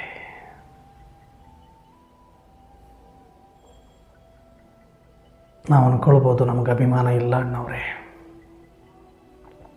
ನಾವು ಬಾಬನ ಮಕ್ಕಳಾದ ಮೇಲೆ ನಮಗೆ ಯಾವುದ್ರ ಮೇಲೆ ಅಭಿಮಾನ ಇಲ್ಲ ಅಣ್ಣವ್ರೆ, ನಾವು ಒಳ್ಳೆಯ ಸೀರೆ ಉಡೋದಿಲ್ಲ, ಬಂಗಾರ ಉಡೋದಿಲ್ಲ, ಹಾಕೋದಿಲ್ಲ, ಎಲ್ಲ ಬಿಟ್ಟಿವಿ ನೋಡಿ ಅಣ್ಣವ್ರೆ, ಎಲ್ಲ ಮನೇಲಿ ಇಟ್ಟುಬಿಟ್ಟಿವಿ ಅಣ್ಣವ್ರೆ, ಬೇರೆಯವ್ರಿಗೆ ಕೊಟ್ಟು ಬಿಟ್ಟಿವಿ ಅಣ್ಣವ್ರೆ, ನಾವು ಯಾವುದು ಇಟ್ಕೊಂಡಿಲ್ಲ ಅಣ್ಣವ್ರೆ, ಭಾಳ ಸರಳ ಆಗಿಬಿಟ್ಟಿವಿ ಅಣ್ಣವ್ರೆ. ಸ್ಥೂಲದಲ್ಲಿ ಒಂದಷ್ಟು ಪರಿವರ್ತನೆ ಬಂದ ಮಾತ್ರಕ್ಕೆ ಅಭಿಮಾನ ಹೋಗ್ಬಿಟ್ಟಿದೆ ಅಂತಲ್ಲ. ಎಷ್ಟೋ ಸಲ ಸಮಾಜಕ್ಕೆ ತೋರಿಸೋದಕ್ಕಾಗಿ ಬಿಟ್ಟಿರೋದು ಇರುತ್ತೆ ನಮ್ಮಲ್ಲಿ. ಬಿಟ್ಟಿರೋದ್ರ ಬಗ್ಗೆ ಅಭಿಮಾನ ಇಟ್ಕೊಂಡ್ರೂ ಕೂಡ ಹಾಕ್ಕೊಂಡಿರೋದಕ್ಕಿಂತ ಡೇಂಜರ್ ಅಭಿಮಾನ ಅದು. ಈರುಳ್ಳಿ ಬೆಳ್ಳುಳ್ಳಿ ತಿಂತಾ ಇದ್ದೀವಿ ಅನ್ನೋದಕ್ಕಿಂತ ನಾವು ಈರುಳ್ಳಿ ತಿನ್ನಲ್ಲ, ನಾವು ಬೆಳ್ಳುಳ್ಳಿ ತಿನ್ನಲ್ಲ ಅಂತ ಹೇಳಿಕೊಂಡು ಓಡಾಡೋ ಅಭಿಮಾನ ತಿನ್ನೋರಿಗಿಂತ ಕೆಟ್ಟದ್ದು. ಬಂಗಾರ ಬೆಳ್ಳಿ ಒಡವೆ ವಸ್ತ್ರ ಎಲ್ಲ ಬಿಟ್ಟೀವಿ ಅಂತ ಹೇಳಿಕೊಂಡು ಓಡಾಡೋ ಅಭಿಮಾನದ ಚಟ ಹಾಕ್ಕೊಂಡು ಓಡಾಡೋದಕ್ಕಿಂತ ಡೇಂಜರ್. ಈ ಸೂಕ್ಷ್ಮತೆಗಳು ನಮಗೆ ಗೊತ್ತಿಲ್ಲ ಅಷ್ಟೇ. ಬಿಟ್ಟೀವಿ ಅಂತ ಅದನ್ನೇ ಅಭಿಮಾನವಾಗಿ ಮಾಡಿಕೊಳ್ಳೋದು, ಬಿಡೋದು ಕೂಡ ಒಂದು ಅಭಿಮಾನಕ್ಕಾಗಿಯೇ ಭಾಳಷ್ಟು ಆತ್ಮರಲ್ಲಿ ಇರುತ್ತೆ. ಸೂಕ್ಷ್ಮವಾಗಿದು ಸ್ಥೂಲವಾಗಿ ಬಿಟ್ಟಿರ್ತೀವಿ. ಆದರೆ ಅಭಿಮಾನ ಅನ್ನೋದು ಬಿಟ್ಟ ಮೇಲೆ ಇನ್ನೊಂದು ಅಭಿಮಾನ ಬರುತ್ತೆ. ಹಾಕ್ಕೊಂಡಾಗ ಏನು ಅಭಿಮಾನ ಬರ್ತಿತ್ತಲ್ಲ, ಬಿಟ್ಟ ಮೇಲೆ ನಾನು ಬಿಟ್ಟೀನಿ ಅಂತ ತೋರಿಸ್ಕೊಳ್ಳೋದು, ನಾನು ಬಿಟ್ಟೀನಿ ಅಂತ ಹೇಳಿಕೊಳ್ಳೋ ಅಭಿಮಾನ ಬಂತಂದರೆ ಅದಕ್ಕಿಂತ 100 ಪಟ್ಟಿದ ಡೇಂಜರ್. ಅದಕ್ಕೆ ಇಲ್ಲಿ ಪುರುಷಾರ್ಥನೂ ಗುಪ್ತ ಇರಬೇಕು, ಶ್ರೀಮತ ಗುಪ್ತವಾಗಿರಬೇಕು, ಸಾಧನೆ ಗುಪ್ತವಾಗಿರಬೇಕು, ಸೇವೆನೂ ಗುಪ್ತವಾಗಿರಬೇಕು. ಭಾಳ ಜನ ನಾನು ಮುರಳಿ ಓದಿಬಿಟ್ಟು ಇವತ್ತು ಪೂರ್ತಿ ಮುರಳಿ ಓದ್ಬಿಟ್ಟಿದ್ದೀನಿ, ಉಷಾಭಿ ಹೆಂಜಿದು ಕೇಳಿಬಿಟ್ಟಿದ್ದೀನಿ, ಅಂಬಿಕಾಭ ಹೆಂಜಿದು ಕೇಳಿಬಿಟ್ಟಿನಿ ಹೇಳ್ಕೊಂಡು ಓಡಾಡೋದು. ಯಾಕೆ ಅಂದರೆ ಕೇಳೋದು ಮುಖ್ಯ ಅಲ್ಲ, ಕೇಳಿದ್ದೀನಿ ಅಂತ ಬೇರೆಯವ್ರಿಗೆ ಹೇಳ್ಕೊಂಡು ಓಡಾಡೋ ಅಭಿಮಾನ ಬಿಡೋದು ಬಹಳ ಮುಖ್ಯ ಐತಿ. ಅಥವಾ ಇನ್ನೊಬ್ಬರು ನಾನು ಕೇಳಿಲ್ಲ ಅಂತ ಅನ್ಕೊಬಾರ್ದು ಅಂತ ಜೋರಾಗಿ ಸೌಂಡ್ ಇಟ್ಕೊಂಡು ಕೇಳೋದು, ಅಮೃತ ವೇಳೆ ಎದ್ದಿಲ್ಲ ಅಂತ ಹೇಳ್ಬೇಕಲ್ಲ ಅಂತ ಅಭಿಮಾನಕ್ಕೆ ನಾನು ಹೇಳ್ಕೋಬೇಕು, ನಾನು ಎದ್ದಿದ್ದೆ ಅಂತ ತೋರಿಸ್ಕೊಳ್ಬೇಕು ಅಂತ ಎದ್ದೇಳೋದು, ನಾನು ಕ್ಲಾಸಿಗೆ ಬಂದಿಲ್ಲ ಅಂತ ಯಾರಾದರೂ ಅನ್ಕೊಂಡ್ಬಿಡ್ತಾರೆ ಅಂತ ಬಂದು ಕೂತ್ಕೊಂಡು ಚೇರು ತುಂಬಿಸೋದು, ಅಥವಾ ನಾನು ದಿನಾಲೂ ಬರ್ತಾ ಇದ್ದೀನಿ ಅಂತ ತೋರಿಸ್ಕೊಳ್ಳೋ ಅಭಿಮಾನಕ್ಕಾಗಿ ಅಟೆಂಡೆನ್ಸ್ ಹಾಕೋದು, ಇದು ಭಾಳ ಡೇಂಜರ್. ಇದು ಮಾಡದೇ ಇರೋರಿಗಿಂತ ಮಾಡೋರ್ದು ಮಾಡಿ ತೋರಿಸ್ಕೊಳ್ಳೋದು ಭಾಳ ಡೇಂಜರ್. ಇದು ಅಭಿಮಾನ. ನಾವು ಹೊರಗಡೆ ತೋರಿಸ್ಲಿಕ್ಕೆ ಏನೂ ಇಲ್ಲ, ಆದರೂ ಒಳಗಡೆ ಇದೆಲ್ಲ ಇರುತ್ತಲ್ಲ, ಇದನ್ನು ಸೂಕ್ಷ್ಮವಾಗಿ ನಮ್ಮ ಸಂಬಂಧದವರು, ನಮ್ಮ ಸಮಾಜ ಗುರುತಿಸುತ್ತೆ. ನೋಡೋಕ್ಕೆ ಮೇಲೆ ಅದನ್ನು ಬಿಟ್ಟಿನಿ ಅಂತಾರೆ, ಒಳಗಡೆ ಇಷ್ಟು ತೋರಿಸ್ಕೊಂಡು ಬಡಾಯಿ ಕೊಚ್ಕೊಳ್ತಾರೆ, ಡಾಂಬಿಕತನ ಮಾಡ್ತಾರೆ, ತೋರಿಸ್ಕೊಳ್ತಾರೆ ಅಂತ ಅಂದರು ಅಂತ ಇಟ್ಕೊಳ್ಳಿ. ಹಾಕ್ಕೊಂಡಿದ್ರೆ ಡಿಸ್ಸರ್ವಿಸ್ ಎಷ್ಟಾಗುತ್ತೋ ಅದಕ್ಕೆ 100 ಪಟ್ಟು ಡಿಸ್ಸರ್ವಿಸ್. ಹಾಕ್ಕೊಳ್ದಿರನೇ ಈ ಥರ ಒಳಗಡೆ ಅಭಿಮಾನ ಇಟ್ಕೊಂಡು ಹೇಳ್ಕೊಂಡು ಡಾಂಬಿಕತೆ ತೋರಿಸಿದರೆ, ಬೇರೆಯವ್ರ ಮೇಲೆ ಅದು ಪರಿಣಾಮ ಬೀರಿದರೆ, ಬಾಬನ ಬಗ್ಗೆ, ಯಜ್ಞದ ಬಗ್ಗೆ ಅಥವಾ ನಾವು ಪರಿವಾರದ ಬಗ್ಗೆ ಏನಾದರೂ ಅವರಿಗೆ ಬೇಸರ ನಿರಾಶೆ ಬಂತು ಅಂದರೆ ಅದು ಡಿಸ್ಸರ್ವಿಸ್, ಮತ್ತು ದಂಡ ಕಟ್ಟಬೇಕಾಗತ್ತೆ. ನಾವು ಏನು ಮಾಡ್ತೀರೋ ಅದನ್ನು ಗುಪ್ತವಾಗಿ ಮಾಡಿ, ಅದರದ್ದು ಮಜಾ ಬೇರೆ ಇರುತ್ತೆ. ನಿಮಗೊಂದು ಪ್ರಾಕ್ಟಿಕಲ್ ಉದಾಹರಣೆ ಮತ್ತು ಎಕ್ಸಾಂಪಲ್ ಹೇಳ್ತೀನಿ ನಾನು, ನೀವು ಇದನ್ನು ಬೇಕಾದ್ರೆ ಫಾಲೋ ಮಾಡಿ. ಟೆಸ್ಟ್ ಮಾಡಿ ನೋಡಿ. ನಿಮಗಿದು ಅನುಭವ ಬಂದ ಮೇಲೆ ನಿಮಗದು ಪರಿಣಾಮ ಆದರೆ ನನಗೊಂದು ಮೆಸೇಜ್ ಮುಖಾಂತರ ತಿಳಿಸಿ. ನನ್ನ ಜೀವನದಲ್ಲಿ ನಾನು ಕಣ್ಣಾರೆ ಕಂಡದ್ದನ್ನು ನಿಮ್ಮ ಹತ್ರ ಹೇಳ್ತೀನಿ. ನಿಮಗದು ಉಪಯೋಗಕ್ಕೆ ಬರಬಹುದು ಅಂತ ಅಷ್ಟೇ, ಮತ್ತೇನಿಲ್ಲ.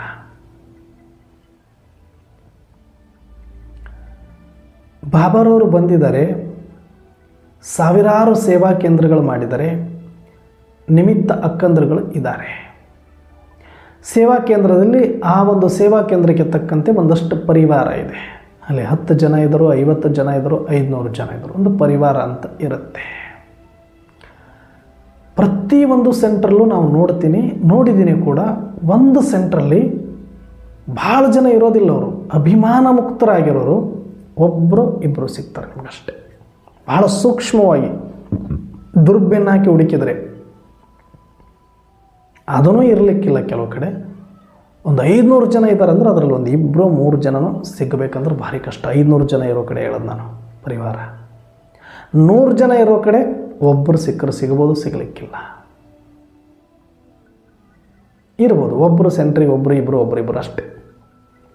ಪರಿವಾರ ನೋಡಿದ್ರೆ 100 ಗಟ್ಟಲೆ 500 ಗಟ್ಟಲೆ ಇದೆ, ಆದರೆ ಅಭಿಮಾನ ಮುಕ್ತರು ಎಷ್ಟು? ಒಬ್ಬರು ಇಬ್ಬರು.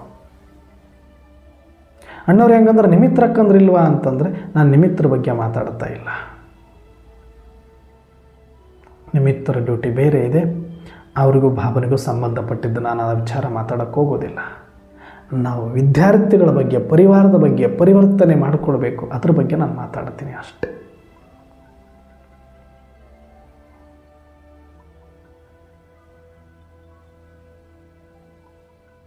ಸಂಪೂರ್ಣ ಸರೆಂಡರ್ ಆದರಲ್ಲಿ 100% ಅಭಿಮಾನ ಮುಕ್ತರನ್ನು ಕೂಡ ನಾನು ನೋಡಿದ್ದೀನಿ. ತುಂಬ ಜನ ಇದ್ದಾರೆ, ಇಲ್ಲ ಅಂತಲ್ಲ, ತುಂಬ ಜನ ಇದ್ದಾರೆ. ಆದರೆ ಅಲ್ಲೊಬ್ಬರು ಅಷ್ಟೇ. ನೀವು ಬೇಕಾದ್ರೆ ಇವತ್ತಿಂದ ನೋಡಿ, ಯಾವುದಾದ್ರೂ ಸೆಂಟ್ರಿಗೆ ಹೋಗಿ ಅಲ್ಲೊಬ್ಬರು ಇರ್ತಾರೆ.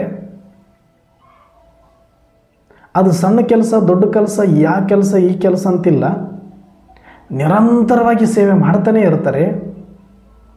ಅವ್ರಿಗೆ ಯಾರು ನೋಡಬೇಕು ಅಂತ ಮಾಡೋದಿಲ್ಲ, ಯಾರು ಮುಂದೆ ಮಾಡಬೇಕು ಅಂತ ಮಾಡೋದಿಲ್ಲ. ಸುಮ್ಮನೆ ಗುಪ್ತವಾಗಿ ಮಾಡಿಕೊಂಡು ಮತ್ತೆ ಎಲ್ಲರ ಜೊತೆಗೆ ಬಂದು ಹಿಂಗೆ ಸುಮ್ಮನೆ ಕೂತ್ಕೊಂಡು ಹಿಂಗೆ ಅಡ್ಡಾಡ್ಕೊಂಡು ಇದ್ದಂಗೆ ಇರ್ತಾರೆ. ಆದರೆ ಎಲ್ಲ ಕೆಲಸಗಳನ್ನು ಅಭಿಮಾನ ಮುಕ್ತವಾಗಿ ಮಾಡಿ ಬಂದು ಕೂತ್ಕೊಂಡ್ಬಿಟ್ಟಿರ್ತಾರೆ ಸೈಲೆಂಟಾಗಿ. ಭಾಳ ಜನ ನಾವು ಸೇವಾ ಕೇಂದ್ರಕ್ಕೆ ಹೋದಾಗ ಸೆಂಟ್ರಲ್ಲಿ ಸೇವೆಗೆ ಹೋಗ್ತೀವಿ, ಅಕ್ಕವ್ರನ್ನ ಸೇವೆ ಕೇಳ್ತೀವಿ. ಅಕ್ಕವ್ರಿಲ್ಲ ಅಂದ್ರೂ ಅಲ್ಲಿ ಕಣ್ಣಿಗೆ ಕಾಣಿಸುತ್ತೆ ಏನೋ ಒಂದಷ್ಟು ಕಸ, ಇನ್ನೊಂದು ಏನೋ ಮಾಡಬೇಕು ಅಂತ ಇದ್ದರೂ ಕೂಡ ಇಲ್ಲ ಅಕ್ಕವ್ರನ್ನ ಕೇಳೋಣ ಅಂತ ಕೇಳಿ ಮಾಡೋದು ಭಾಳ ಒಳ್ಳೆಯದು. ಯಾವುದೂ ಕೂಡ ಕೇಳದಿರ ಮಾಡಬೇಡಿ. ಅದು ಯಾವುದೋ ಒಂದು ಕಸ ಹೊಡೆಯೋದಿದ್ರೂ ಕೂಡ ಆ ನಿಮಿತ್ತರನ್ನ ಒಂದು ಮಾತು ಕೇಳಿಬಿಟ್ಟೇ ಮಾಡಬೇಕಾಗತ್ತೆ, ಮಾಡಿ. ಆದರೆ ನಿಮಿತ್ತರು ಇದ್ದಾಗ ನಿಮಿತ್ತರು ನೋಡಬೇಕಂತಲೇ ಮಾಡೋದು ಅದು ಅಭಿಮಾನ. ಮತ್ತು ಮಾಡುವ ಸೇವೆಯನ್ನು ಯಾರೋ ಪರಿವಾರದವ್ರು ಬರಬೇಕು, ಯಾರಾದರೂ ನೋಡಬೇಕು, ನೋಡೋ ಟೈಮಲ್ಲಿ ನಾನು ಮಾಡಬೇಕು ಅಂತ ತಡೆದು ನೋಡುವಾಗ ಮಾಡೋದು ಇದು ಕೂಡ ಅಭಿಮಾನ. ಎಲ್ಲರ ಜೊತೆಗಿದ್ದಾಗ ನಶೆಯಲ್ಲಿ ಸೇವೆ ಮಾಡೋದು, ಅಭಿಮಾನದಿಂದ ಮಾಡೋದು ತುಂಬ ಜನ ಇವತ್ತು ಸಿಗ್ತಾರೆ. 99% ಅಭಿಮಾನಕ್ಕಾಗಿ ಸೂಕ್ಷ್ಮವಾಗಿ ಸ್ವಲ್ಪ ಪರ್ಸೆಂಟೇಜ್ ವೈಸಲ್ಲಿ ಇದ್ದೇ ಇದೆ. ಆ ನಶೆಗಾಗಿ ಮಾಡ್ತಾ ಇದ್ದಾರೆ. ಪರಿವಾರದ ಜೊತೆ ಇದ್ದಾಗ ಏನೋ ಒಂದು ನಶೆ, ಎಲ್ಲರೂ ನಾವು ಮಾಡ್ತಿದ್ದೀವಿ ಅಂತ ತೋರಿಸ್ಕೊಳ್ಳೋದ್ರಲ್ಲಿ ಏನೋ ಒಂದು ನಶೆ, ನಾವೆಲ್ಲರೂ ಒಗ್ಗಟ್ಟಾಗಿದ್ದೀವಿ ಅಂತ ಸಮಾಜಕ್ಕೆ ತೋರಿಸೋದ್ರಲ್ಲಿ ಏನೋ ಒಂದು ನಶೆ. ಆ ನಶೆ, ಆ ಅಭಿಮಾನ ಇಟ್ಟುಕೊಂಡು ಸೇವೆ ಮಾಡೋದು 99% ನಾವು ಮಕ್ಕಳಲ್ಲಿ. ಆದರೆ 1% ಇರ್ತಾನೆ, ಅವ್ರ ಅಕ್ಕಂದ್ರಾಗಿರ್ಬೋದು, ಅಣ್ಣಂದ್ರಾಗಿರ್ಬೋದು, ಸುಮ್ಮನೆ ಮಾಡ್ತಾ ಇರ್ತಾರೆ ಸೇವೆ. ಅದು ಒಂದು ಬಾತ್ರೂಮ್ ತೊಳೆಯೋದ್ರಿಂದ ಹಿಡ್ಕೊಂಡು, ಒಂದು ಪಾತ್ರೆ ತೊಳೆಯೋದ್ರಿಂದ ಹಿಡ್ಕೊಂಡು, ಕಸ ಹೊಡೆಯೋದ್ರಿಂದ ಹಿಡ್ಕೊಂಡು ಮೈಕಿನ ತನಕನೂ ಮಾಡ್ತಾರೆ. ಆದರೆ ಅವ್ರು ನೋಡಲಿ ಇವ್ರು ನೋಡಲಿ ಅಂತ ಒಂದು ಕ್ಷಣನೂ ಕಾಯೋದಿಲ್ಲ. ನಿಮಿತ್ತರು ನೋಡಬೇಕು, ಪರಿವಾರದವ್ರು ನೋಡಬೇಕು, ಯಾರೋ ನೋಡುವಾಗ ಮಾಡಬೇಕು ಅನ್ನುವಂಥ ಸಂಕಲ್ಪನೂ ಅವ್ರಿಗೆ ಬರಲ್ಲ. ಬಾಬನಿಗೆ ಸರೆಂಡರ್ ಆಗಿದ್ದೀನಿ, ಬಾಬನ ಸೇವೆ ಮಾಡಬೇಕು ಅಂತ ಮಾಡೋದು. ಹಾಗಂತ ಸರೆಂಡರ್ ಆಗಿದ್ದವ್ರು ಅಷ್ಟೇ ಮಾಡ್ತಿದ್ದಾರೆ ಅಂತಲ್ಲ. ಎಷ್ಟೋ ಜನ ಲೌಕಿಕದಲ್ಲಿದ್ದು ಉದ್ಯೋಗ ವ್ಯಾಪಾರಗಳನ್ನು ಮಾಡಿಕೊಂಡು ಓಡೋಡಿ ಬಂದು ಮಾತೆಯರಾಗಲಿ ಅಣ್ಣಂದರಾಗಲಿ ಸೆಂಟರ್ಗಳಲ್ಲಿ ಗುಪ್ತವಾಗಿ ಮಾಡಿಬಿಟ್ಟು ಓಡೋಗ್ತಾರೆ, ತೋರಿಸ್ಕೊಳ್ಳೋದೇ ಇಲ್ಲ. ಅಲ್ಲಿ ನಿಮಿತ್ತರಿಗೆ ಸುಮ್ಮನೆ ಒಂದು ಮಾತು ತಿಳಿಸ್ಬೇಕಲ್ಲ ಅಂತ ತಿಳಿಸ್ತಾರೆ, ಎಲ್ಲ ಸೇವೆ ಮಾಡ್ತಾ ಇರ್ತಾರೆ. ಹುಡುಕಿಬೇಕಾರಂಥವ್ರನ್ನ, ಅಂಥವ್ರು ಎಲ್ಲೇ ಇರಲಿ, ನಾನು ನೋಡಿದಂಗೆ ಅವ್ರ ಆರೋಗ್ಯ ಯಾವತ್ತೂ ಕೈ ಕೊಟ್ಟಿಲ್ಲ, ನಿಜವಾಗಲೂ ಕೈ ಕೊಟ್ಟಿಲ್ಲ. ನಾನು ನೋಡಿದಂಗೆ ಯಾರು ಅಭಿಮಾನ ಮುಕ್ತರಾಗಿ ಸೇವೆ ಮಾಡ್ತಿದ್ದಾರೆ ಅವ್ರದ್ದು ಆರೋಗ್ಯ ಕೈ ಕೊಟ್ಟಿಲ್ಲ. ಅಣ್ಣವ್ರು ಏನು ಭಾಳ ಜನಕ್ಕೆ ಮತ್ತು ಆರೋಗ್ಯದ ಸಮಸ್ಯೆ ಇದೆಯಲ್ಲ ಅವರೆಲ್ಲ ಅಭಿಮಾನದಿಂದ ಮಾಡ್ತಾರಂತಂದರೆ ಇಲ್ಲ, ಪಾತ್ರದಲ್ಲಿ ಇದ್ದೇ ಇರುತ್ತೆ ಅದು.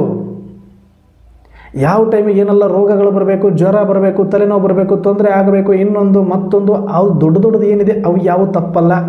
ನೀನು ಬೇಕಾದಷ್ಟು ಅಭಿಮಾನ ಮುಕ್ತ ಅಲ್ಲ, ಜೀರೋ ಆಗಿ ನೀನು ಕರ್ಮಣ ಸೇವೆ ಮಾಡಿದರೂ ಕೂಡ ನಿನ್ನ ಪಾತ್ರದಲ್ಲಿ ಬರುವ ಪ್ರಾರಬ್ಧಗಳು ಯಾವುದೂ ಕೂಡ ಅದು ತಪ್ಪುತ್ತೆ ಅಂತ ನಾನು ಹೇಳಲ್ಲ, ಅದು ಬರುತ್ತೆ.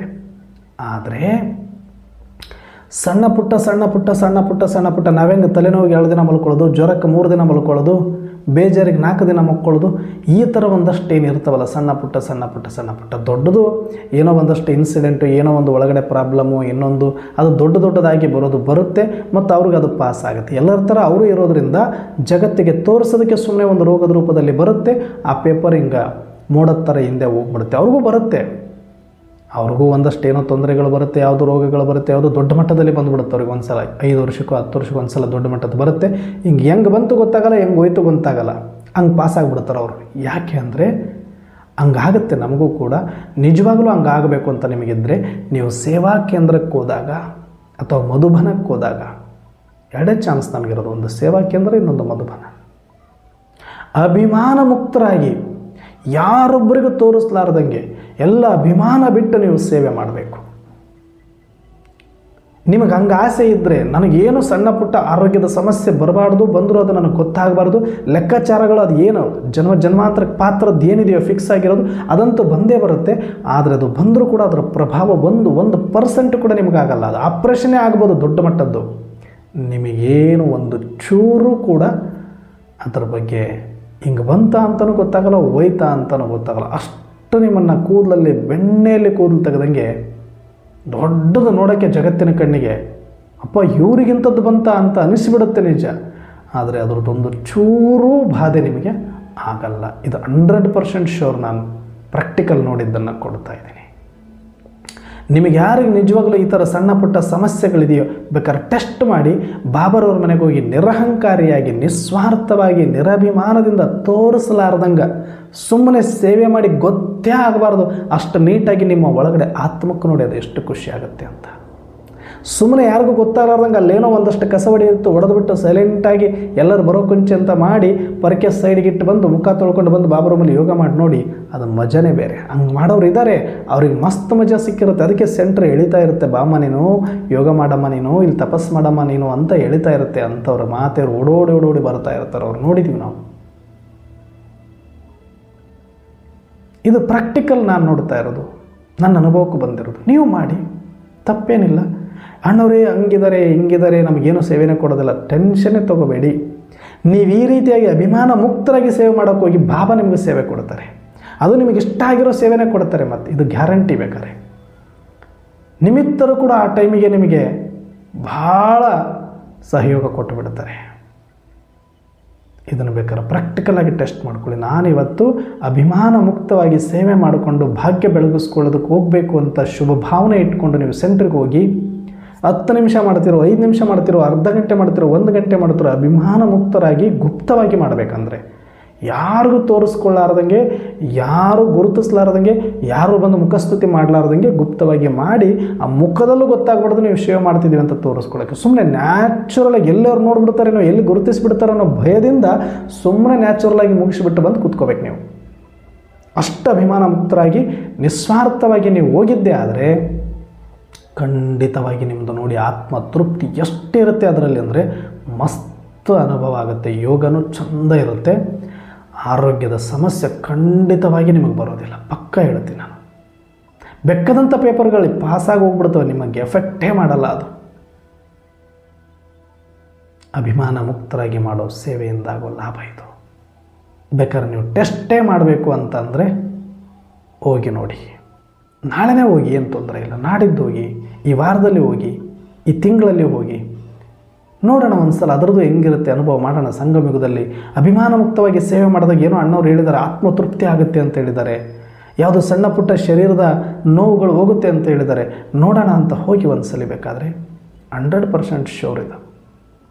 ಅಭಿಮಾನ ಮುಕ್ತ ನೀವು ಮಾಡಿದ್ರಿ ಅಂದರೆ ಅಲ್ಲಿ ಸಹಯೋಗ ಪ್ರಕೃತಿ ನಮಗೆ ಅಷ್ಟು ಆಶೀರ್ವಾದವನ್ನು ಕೊಡುತ್ತೆ. ಪರಿವಾರ ಆಶೀರ್ವಾದ, ಭಾವನಾ ಆಶೀರ್ವಾದ ಎಷ್ಟು ಸಿಗುತ್ತೆ ಅಂದರೆ ನೀವು ಹಂಗೆ ಲೈಟ್ ಆಗಿಬಿಡ್ತೀರಿ.